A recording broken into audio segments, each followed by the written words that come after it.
हाय, मैं हूं एमएक्स। आज हम सीखेंगे पिप्स। पिप्स यानी percentage in point. Forex crypto community में मार्केट कितना मूव किया है ये मेजर किया जाता है पिप्स में। मार्केट कितना अप मूव दिया है, मार्केट कितना डाउन मूव दिया है ये मेजर किया जाता है पिप्स में। फॉर एग्जांपल यूरो यूएसडी का प्राइस है 1.1501। ये जो फोर्थ नंबर ऑफ डिजिट है, मतलब पॉइंट के बाद फोर्थ नंबर ऑफ डिजिट यानी फोर्थ डेसिमल, ये जब मूव करता है मतलब 1 से 2 अगर होता है तब माना जाता है एक पिप हुआ। अगर और बेहतर तरीके से 1.1501 से अगर बढ़कर 1.1505 हो जाता है, इसका मतलब हमने 4 पिप कैप्चर किया है। उसी का उल्टा अगर 1.1505 से 1.1502 हो जाता है घटकर, मतलब हमने 3 पिप्स लॉस किया है और अब 3 पिप्स सेलिंग के साइड मूव दिया है, ये भी कह सकते हो। ये तो हो गया टेक्निकल बातें। अब रियल चार्ट में किस तरीके से आप मेजर कर सकते हो पिप्स, वो देख लेते हैं। सबसे पहला तरीका तो ये कि इधर से पॉइंट्स आप कैलकुलेशन कर लो, आपको पता चल जाएगा, लेकिन इतना टाइम किसी के पास है नहीं। आसान तरीका यही है कि ट्रेडिंग व्यू के एप्लीकेशन सब ओपन करो। अब लेफ्ट साइड में इस तरीके से आपको कुछ सिंबल्स दिखेगा, आपको इधर एक स्केल मिलेगा। स्केल को कहा जाता है मेजरिंग स्केल। इसको क्लिक करो। जिधर से भी आपको पिप्स कैलकुलेशन करना है, मान लो इस लेवल से इस लेवल तक आपको मार्क करना है कि कितना पिप्स मूव दिया है, तो सिंपली इधर से क्लिक करो, ड्रैग करो, इधर आपको एक ब्लू बॉक्स दिखेगा और इधर आप देख सकते हो कितना पिप्स कैप्चर किया है, मतलब 16.6 पिप्स इधर आप मूवमेंट दिया है। अगर आप पॉइंट के हिसाब से देखोगे तो इधर आप लेफ्ट राइट साइड में इधर देख सकते हो 1.1632, ओके, 1.1648 अगर आप माइनस करोगे तो ये वैल्यू आपको मिल जाएगा। अगर आप बताओगे तो ये 0.6 कहाँ से आया, 4 डिजिट के बाद ये जो 5th डिजिट है इसको जब कैलकुलेशन में लेते हो तब ये पॉइंट डिजिट आता है। ठीक उसी तरह अगर आप सेलिंग का भी पिप कैलकुलेशन करते हो तो ऊपर से नीचे तक अगर आप देखोगे इधर आपको रेड बॉक्स मिलेगा, इधर आप क्लियरली देख सकते हो 28.6 पिप इधर नीचे डाउन मूव दिया है। अगर आप माइनस करना चाहते हो तो इधर से भी कैलकुलेशन कर सकते हो, लेकिन यही आसान तरीका है। इतना तक तो ठीक था, लेकिन जैसे ही आप गोल्ड जैसे पेयर्स में ट्रेड करते हो तब आप मेजरिंग स्केल जब यूज करते हो तब आपको क्या दिखाई देता है, इधर लिखा रहा है 4172। क्या ये इतना मूव दे दिया? नहीं, इतना मूव नहीं दिया। अब इसका क्या हिसाब किताब होता है, इसके लिए थोड़ा सा आपको टेक्निकल पढ़ना पड़ेगा। देखो, 2 तरह की एसेट्स होते हैं, standard asset and high value asset.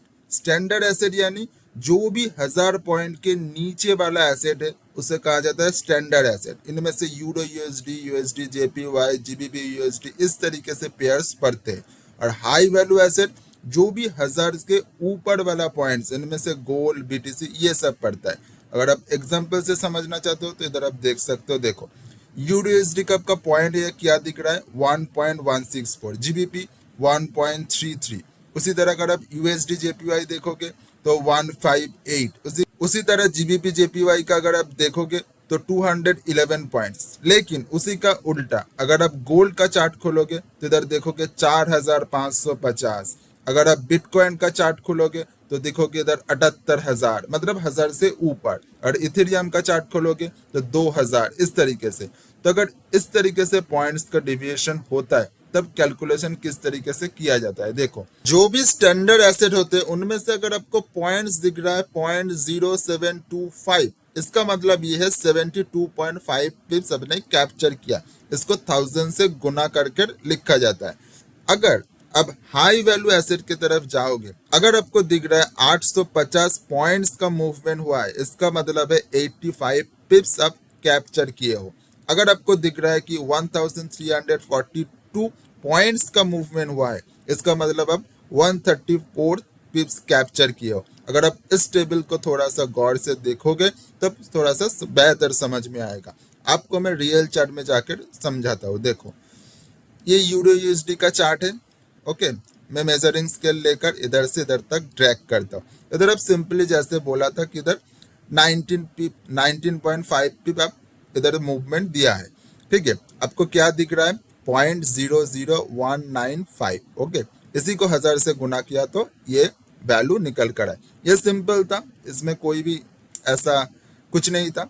लेकिन जैसे ही अब हाई वैल्यू एसेट यानी गोल्ड की तरफ मूव करते हो, अगर आप इधर से इधर तक मेजर करते हो, आपको इधर क्या दिखाई देता है, 3079 इधर पॉइंट्स मूव हुआ है।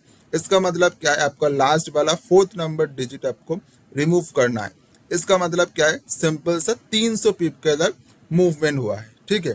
उसी तरह अगर आप बीटीसी में जाओगे तो सेम, अगर आप इधर से इधर तक क्या कितना मूव दिया है, तो सिंपल सा अगर आप देखोगे सिर्फ 215 पिप का आपका मूव दिया है। जो मैंने ऑलरेडी बताया वही इधर लिखा गया है कि 0.0725 अगर स्टैंडर्ड एसेट पेयर्स होते तो आपको 72.5 पिप्स, अगर हाई वैल्यू एसेट होते तो आपको लास्ट डिजिट आपको ऑफ का कट करना पड़ेगा, 85 पिप्स, 337 पिप्स। इस तरीके से आपको पिप्स कैलकुलेशन किया जाता है। आई होप आप पिप कैलकुलेशन किस तरीके से किया जाता है आप सीख गए होंगे। अगर आप कुछ भी सीखे होंगे, कुछ भी डाउट रहे होंगे, तो आप कमेंट सेक्शन में बता सकते हो। और हम फ्री टेलीग्राम में हमारा एनालिसिस भेजते रहते हैं, आप उधर ज्वाइन होकर हमारा कम्युनिटी के साथ जुड़ सकते हो। थैंक यू, धन्यवाद।